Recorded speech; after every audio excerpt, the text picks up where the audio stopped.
Welcome to the Real Outdoor Experience series on goose hunting for beginners. This series is brought to you by Mossberg Firearms, Kent Cartridge, All Tan Safe Outdoors, and Steel Shot Guide Service. Now let's get to it.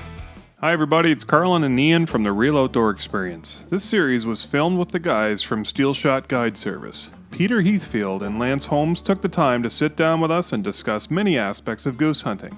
Episode 6 is all about decoys. Let's listen in. If somebody does just want to go out and try hunting a couple of Saturdays without filling up their shed with 30 dozen decoys or something like that, can you get away with 5 or 6 decoys?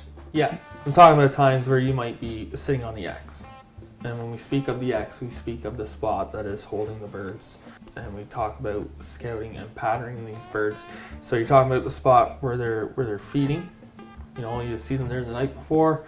This is where they're feeding, and you're basically trying to get underneath them. You're trying to cross that line of they're here, Mm-hmm. So, yeah, I mean, a box of 4 or half a dozen or a dozen can be effective sometimes just as much as 3, 4 or more dozen decoys.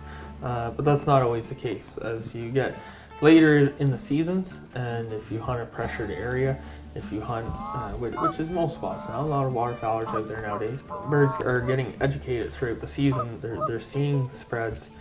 So sometimes you have to ramp things up a little more. But generally, you try to work on what you're seeing. You try to mimic the birds and make them comfortable. Is it what you're seeing on the ground or what you're seeing in the air? Because quite often, like even this morning, we saw massive flocks with 70, 80 birds in them. Other times it'd just be 3 or 4. Does having fewer decoys tend to draw in those smaller flocks, or does that have a bearing?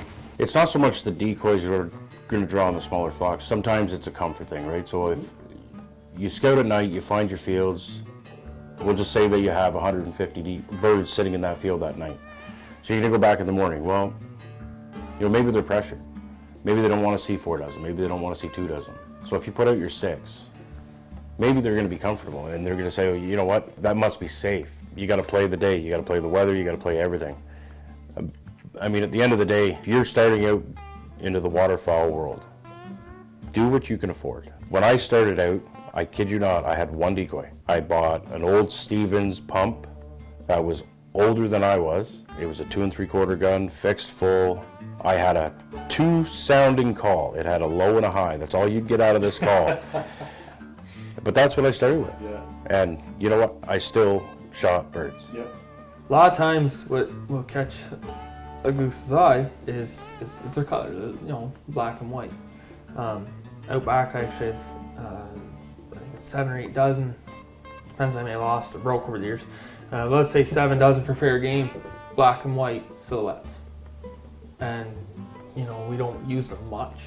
We have a couple times, but we also are built up now where we have the flocked heads and the shells and full flies and all that. So the black and whites don't come out much, but they will still kill geese. So if somebody had some materials and some paint kicking around, it doesn't take much to make some silhouettes, really. It's a very easy thing to do. And of all things, even if you do have a dozen shells, or a dozen full bodies, or 6 or 4, or you have whichever, they also make great fillers. Talking about what the geese actually see, Pete, this morning, you had a torch.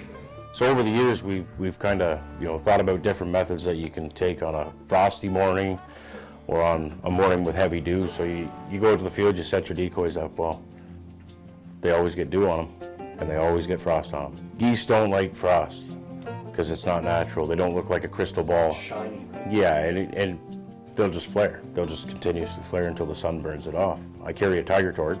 I'll go out and I will clean the frost off with the tiger torch. I mean, the idea is not to burn your decoys.